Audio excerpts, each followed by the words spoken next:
Hey guys, welcome back to this week's episode on Live Bold and Boss Up. Steph and Ash here with you again this week. Thanks for joining.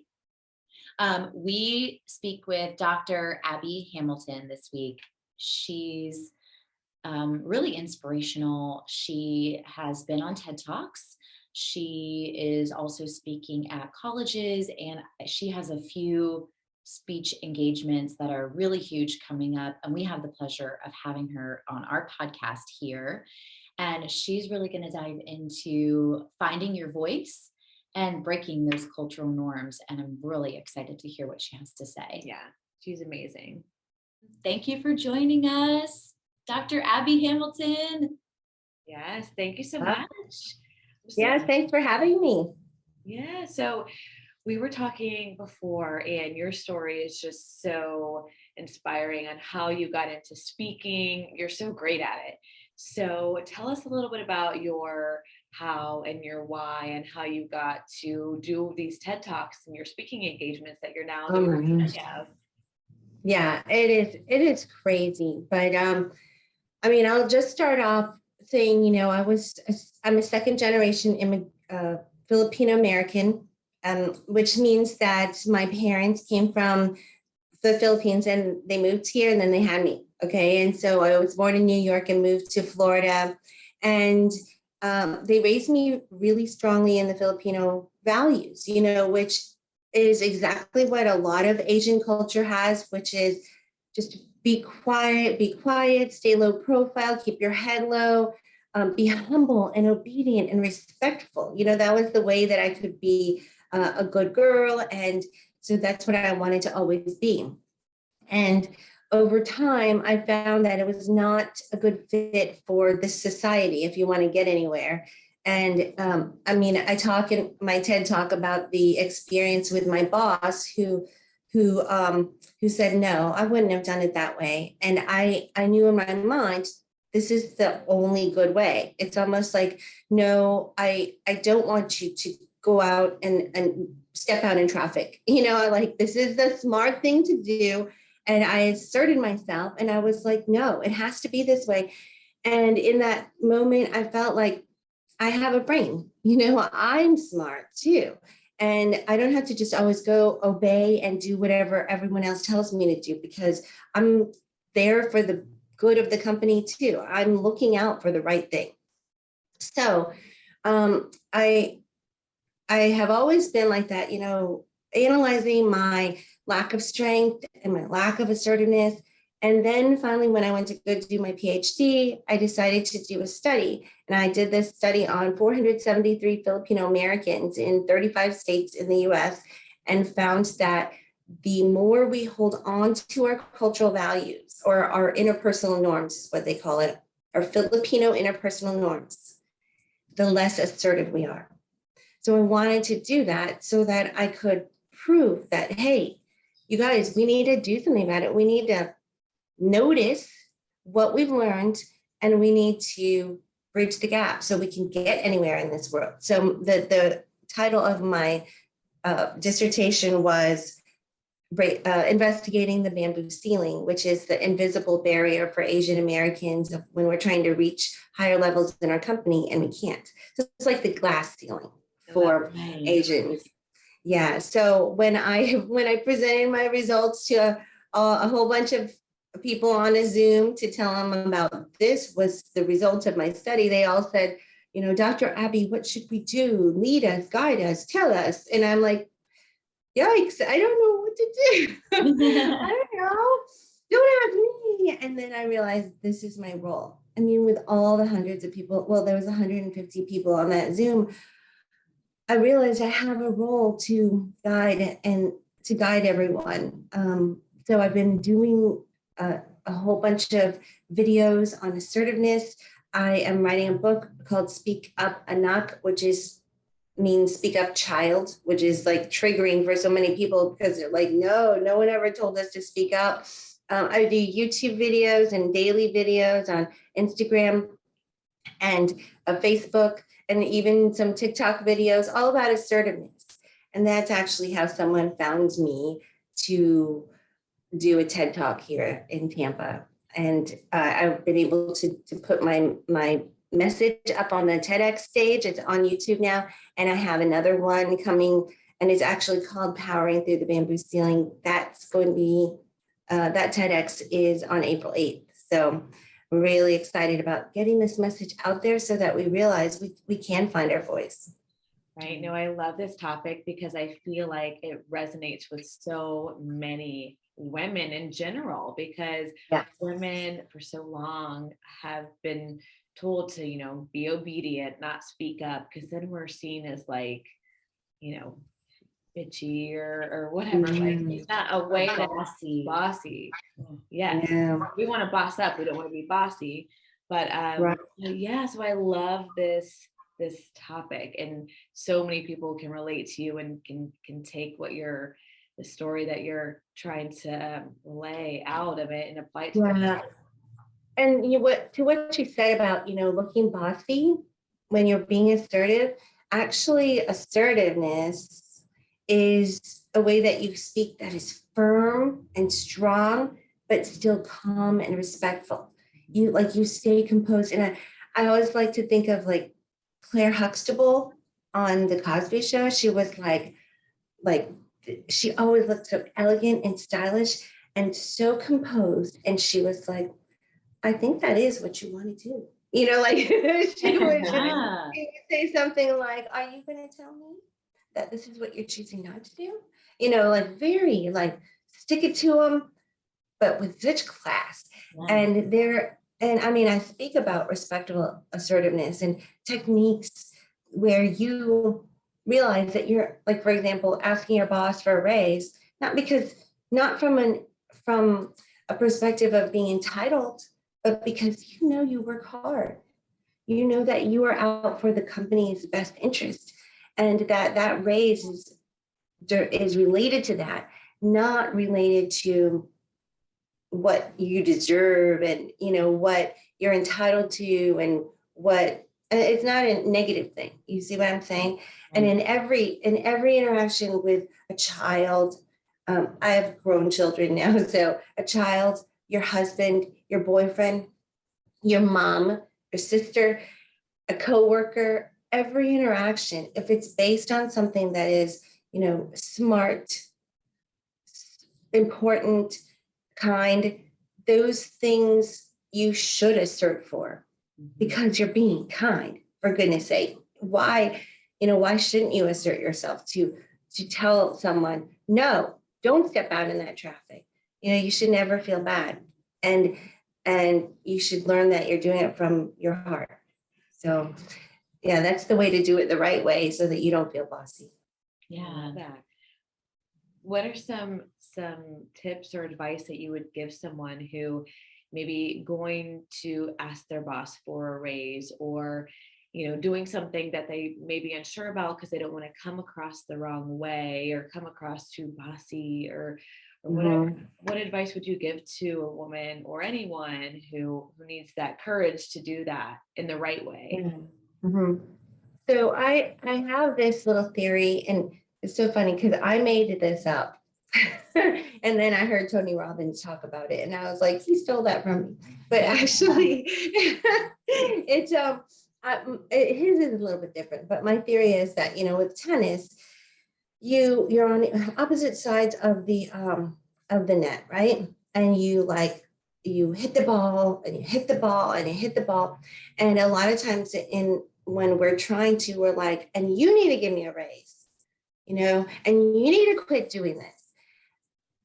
If we realize that we're coming from a place of caring for the company, caring for the relationship, we should go on the other side of the net, and you play doubles against the opponent, which is the situation. You know what I mean? So, for example, if your situation is the resentment that you have towards your boss because you think that she should be paying you more, or the fact that you're in a situation where you're making less than you want, you go over to her side and you say, can I talk to you for a little bit, or for a minute? Do you have some time?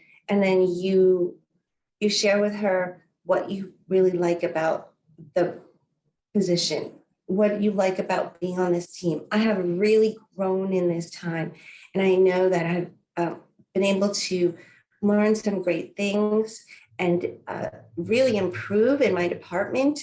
I have felt great about accomplishing the company's goals by the things I'm doing in my company, and like in my department right now. I'm making up more stuff to be organized, to be ahead of the game. Like I've created processes to make things more efficient. Okay, so you say, and it's been a wonderful experience. But I wanted to talk to you because I'm in my situation, I will often say how I feel. So I'm feeling a little bit like I need to talk to you about something. And then, and not like I'm feeling a little bit resentful, I won't say that, but, and I'm feeling like how should I say this? I'm feeling like, I feel like what I have accomplished is worth more than I'm making right now. Yeah. And what I have to, and I'm wondering, I've heard this recently, this technique, and you say, and I'm wondering if you also feel that what I bring to the table is also worth this amount. Yeah. And then you just stop. Because whoever talks next loses. Right? Isn't that true? Like in interviews, right? You say this one thing and you're like, zip it, and then whoever talks next loses. And in it, what you're doing is you're just saying, I see that 1 + 1 is 2. Do you also see that 1 + 1 = 2? And it's just, if she had the budget, she could say, you know what, I do see that 1 + 1 = 2. I see that what you bring to the table does equal this higher dollar amount. And then they might say, I just don't have the ability, or they might say, you know what, I have not thought about that before, but I think this is a good point and it's something I should look into. That's all they could do. And at least you're bringing it up. If you don't bring it up, then it's your fault that you're not getting it, because your boss that's not what your boss is thinking about at the time. She's thinking about her job right now. So bring it up to her. Say, hey, look, 1 + 1 = 2. And she'll say, oh, yeah, you're right. Mm-hmm. Yeah, that's great advice. I like the comparison of the tennis net, that gives a good picture, and going over to the other side and playing doubles. Right. A good way to picture it. Yeah. It gives you perspective, because I think oftentimes when an employee is to that point where they believe that they should be making more, they feel maybe more negative energy or just uncertainty. And so they approach it very black and white, and they don't say, hey, I really like this about my role. This is great. Yeah. And they don't approach it from that angle. And it can maybe set your boss on the defensive, right, and not really set the tone correctly. It affects your work. It affects your mood. Every single day you were doing great, and then all of a sudden you're doing, but you feel yucky. I've actually gone to my boss and said, I feel yucky. Can I talk to you about it? And I think it was in that situation, it was a combination of a lot of different things. And she was actually slacking in some of the things she was doing at the company to help the managers get along, to help things run smoothly between everybody. So she was like, thanks for the reminder. I've been slacking. So wow, that's great. Yeah. They need us. Right. Yeah. Yeah. And we need to hold them accountable too, and vice versa. But you told a story to Ash and I last time we talked, and I really liked it. It was about the purse store. Whenever you worked in the purse store. Oh, the coach? Oh, okay. No, so I coach my students over at Everglades University on how to interview. It's at the coach store. Yeah. And I talk to them about figuring out what their strengths are. And this one particular student, she said that she's very organized. And I said, you've got to tell me an example of that. When you're interviewing people, you always want to see a picture of how you were organized. Did you line up all the paper clips the same direction, right side up or whatever it is? And she said that she worked at Coach. She worked at Coach, and she was asked to organize all the purses in the back. And she organized them by the crossbodies, by color, by handbags, by totes. And she had them all organized so well that years later, when she wasn't working there, she heard that they were still following her same organized method. And also other stores were using the same method because she had created this great system. So yeah, when you know that you have a strength, you can't just say, hey, I'm really organized and I'm the most organized person in the whole entire world. It's my middle name. I've been organized since I was 2 years old. You have to paint the picture. There's a blank canvas there, and know what your purse stories are. You should have a bank of all your purse stories. And I did a YouTube video on, I called it, "What's Your Roller Coaster Story?" Because I had, when I was the Dean of Academics, I interviewed a faculty member who was an engineer. And he said that he actually found errors in the design of the roller coaster at Disney. Wow. And I was like, because of him, my children were safe, and so, and this is what it becomes. It becomes your story that when I took him on a tour of the campus, I would say, hey, everyone, I want you to meet, or so-and-so, I want you to meet Professor so-and-so.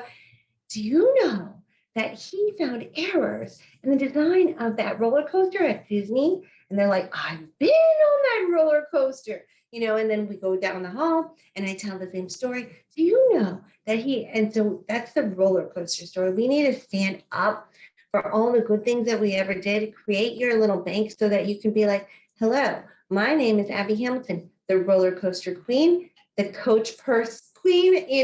I have I'm walking around with each of the jewels in my crown, and those jewels are based on the things that I've done. So we have to find our value and let the world know. And also you're a blessing to the people who know, because when I just told you, I saw Ash just go, oh, she was blown away. And now that person, the people that you can bless with your greatness, they feel good too. When I got my PhD, I felt kind of embarrassed for people to call me Dr. Abby or Dr. Hamilton. And I answered the phone and I said, hello, this is Abby Hamilton. May I help you? And one of my students who had watched me go through the whole PhD program knew I graduated. He was like, you can't do that. And I was like, what do you mean? He goes, no, you have to answer the phone, Dr. Abby. You have to, because we went through this together. All of us did this together. And I realized I was robbing him, I guess, of the honor of talking to Dr. Abby, if that's what it is. But he was excited to hear me say Dr. Abby, and I let him know. So be a blessing. Yeah, be a blessing. Find your voice, find your value, and you're shining, and other people can feel that and also, be inspired. I love the crown analogy. Everyone's wearing a crown and you have all your jewels, but each jewel is like a story of, how you were successful or how you're organized or how you helped in some way, right? I love that jewel. Yeah.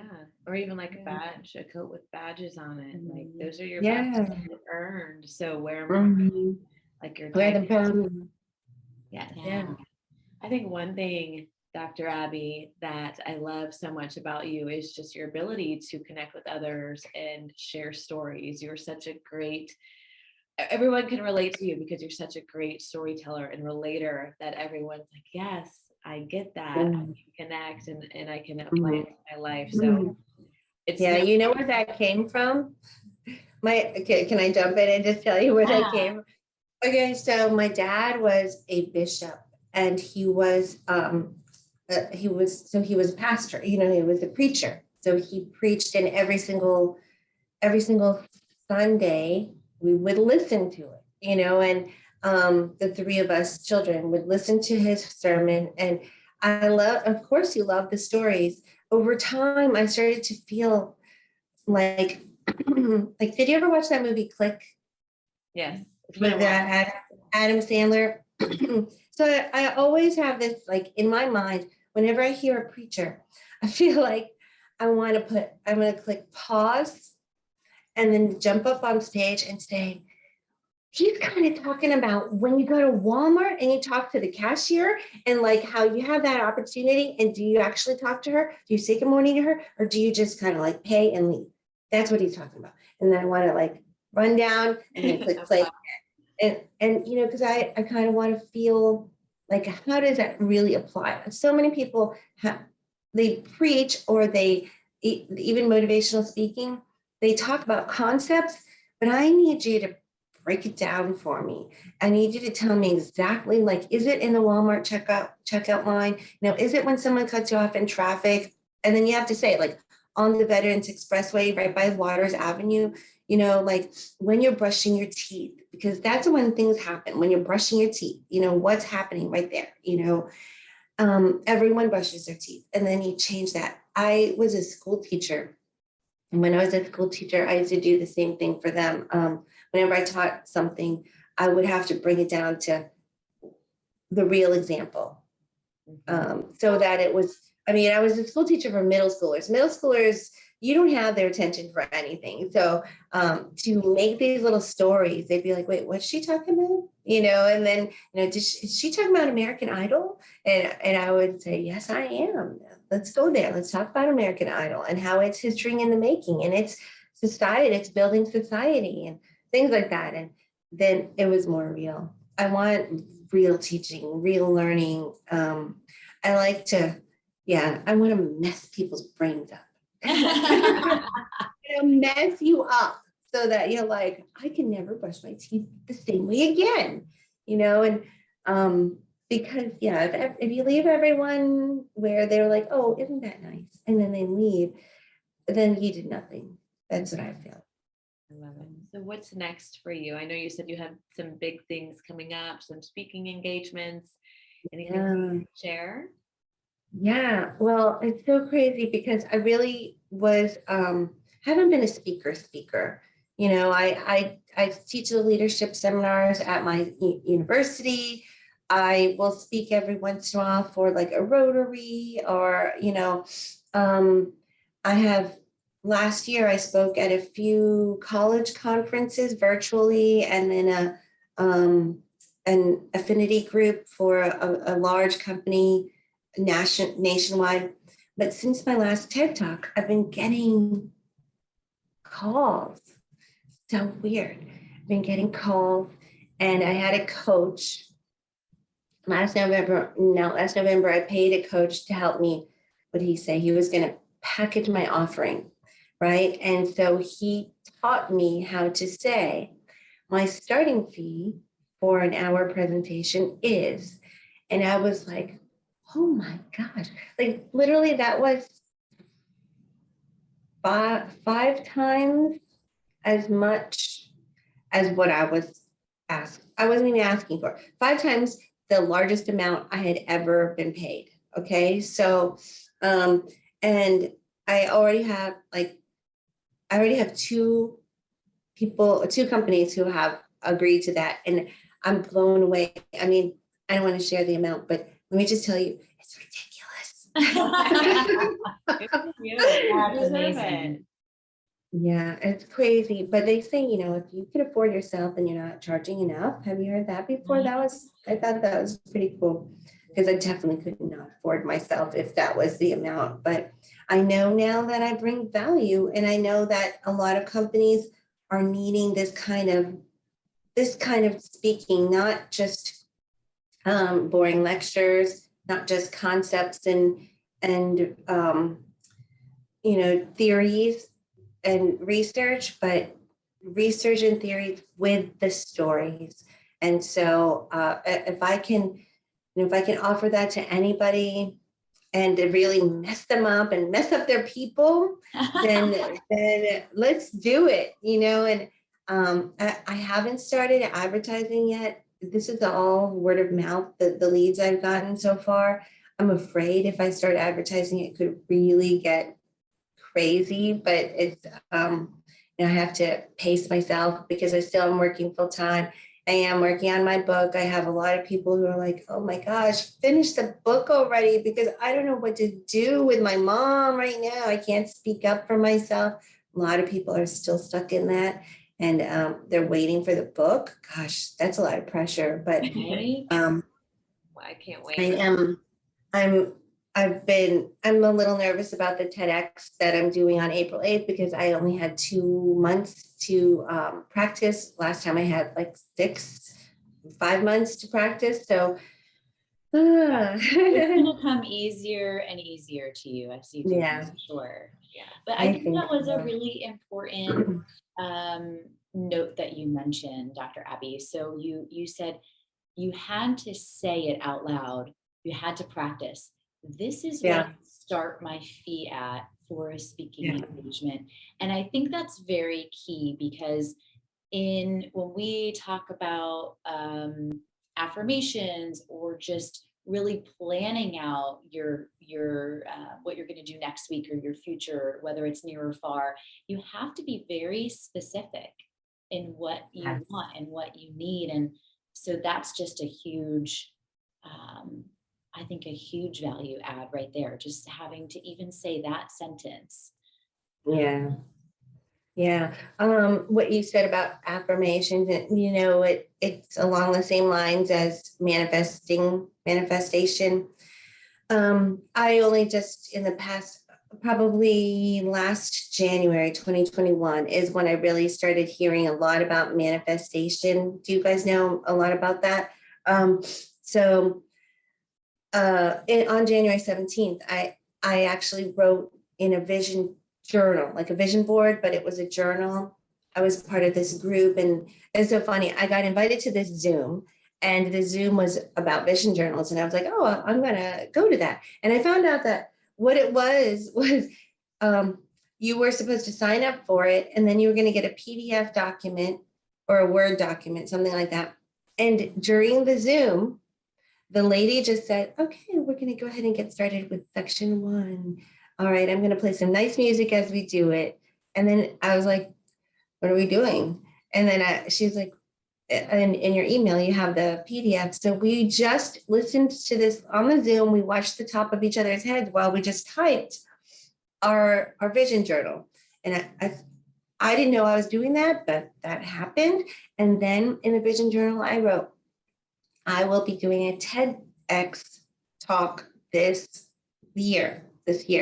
And I'll tell you, I opened up the application to apply to speak like 20 times, and I just closed out. I didn't do it. I was like, I don't know. And then I always say God nominated me, because you have a choice of nominating someone or yourself, right? Okay, so I didn't do anything. And then I get an email from this lady asking if I would be willing to do a TED Talk. And I'm like, what? And so no one nominated me. No one did. So I just say that was God, because he knew what I wanted, and I made it very clear. And there are so many people who on Clubhouse. Are you guys on Clubhouse? Yes. Yeah. So on Clubhouse, there's so many people who are like, oh, Dr. Abby, I could totally hear your TED Talk. And I was like, speak it into existence. Let's make this happen. And so there's so many of the Clubhouse people just kind of manifesting it, and me and my journal, and then it happened. So awesome. Cool. I love that. Well, I'm so excited to see your next one, to listen to your next one, and to read your book.